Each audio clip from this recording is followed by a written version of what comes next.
Now I'm probably going to get in trouble for this one, because the Black Panther sits on top of most people's MCU ranking lists, mostly due to its social significance. But I just can't, significant or not, for a 2018 Marvel movie, this just isn't that good. Now, I absolutely loved the Black Panther in Captain America Civil War.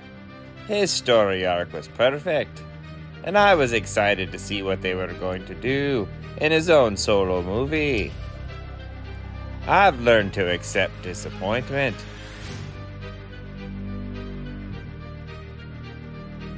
Chadwick Boseman kills it as T'Challa, and the Black Panther character is still pretty cool in this movie. And Michael B. Jordan's performance turns Killmonger into one of the better Marvel supervillains.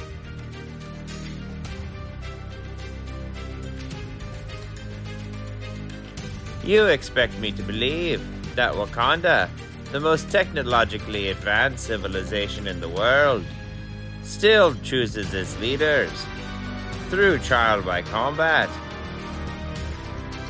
I can understand if they had a combat competition to see who was going to be the Black Panther. The best fighter being the Black Panther would make a lot of sense. But choosing your leader in a battle to the death, that just leaves you open to an evil man taking over your society. And when your society holds the most technologically advanced weaponry, well, that's not a great plan.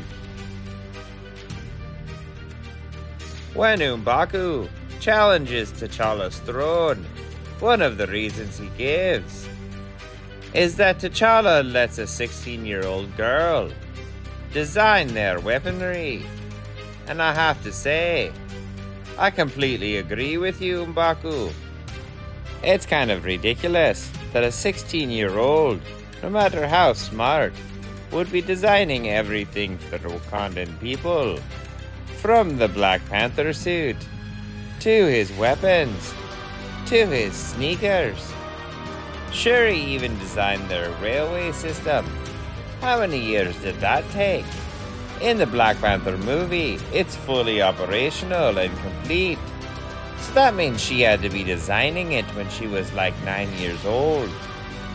Did they just tie her to a computer when she was a little girl? At least Tony Stark got to go to school. Speaking of Stark, Infinity War told us that Shuri is smarter than both Tony Stark and Bruce Banner. Shuri is rude, tells dumb jokes, and is a racist. It's no wonder that this racist Mary Sue is my least favorite character in the whole MCU.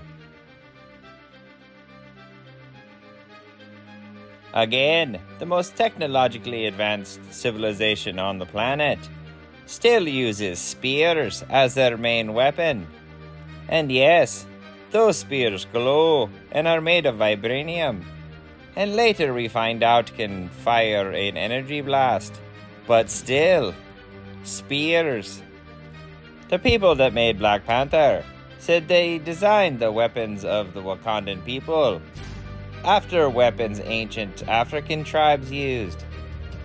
So this movie's telling us, after centuries of having the best weapons on the planet, the Wakandan people decided that the old weapons are the best weapons. The Wakandans gave Bucky this badass gun, so they know about projectile weaponry.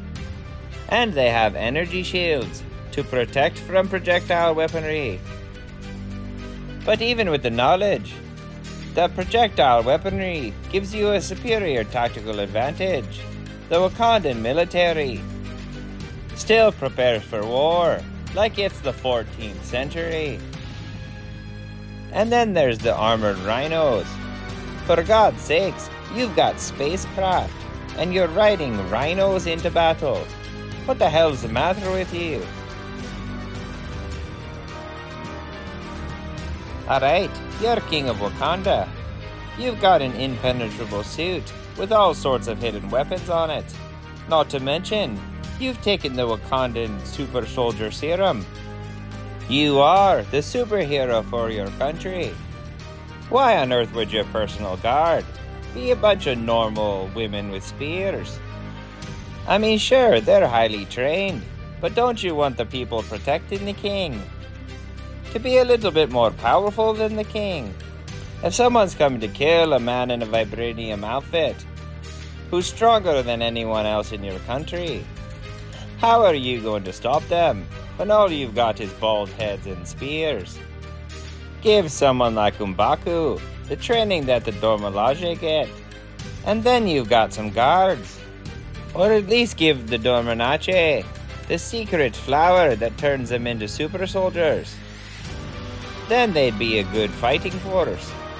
But in this situation, the Black Panther would be protecting the Dorminache more than the Dorminache would be protecting the Black Panther.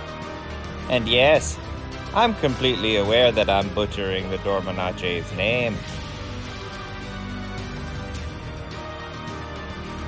The CGI in this film is the main reason I don't like this film. For a 2018 Marvel movie, this is unforgivable. The effects in this movie look exactly like the effects in the 2002 movie Blade 2, where in both movies, the CGI created people look like Gumby. I mean, seriously, this is 1990s Power Ranger special effects. How did Marvel let this pass?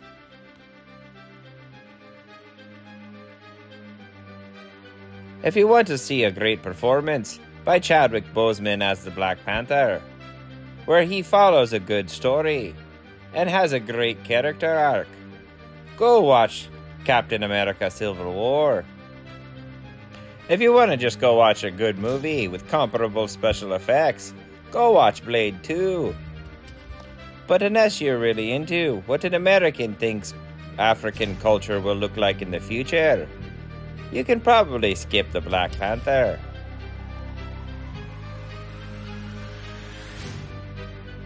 In regards to that cultural significance that I mentioned earlier, y'all are a few decades late.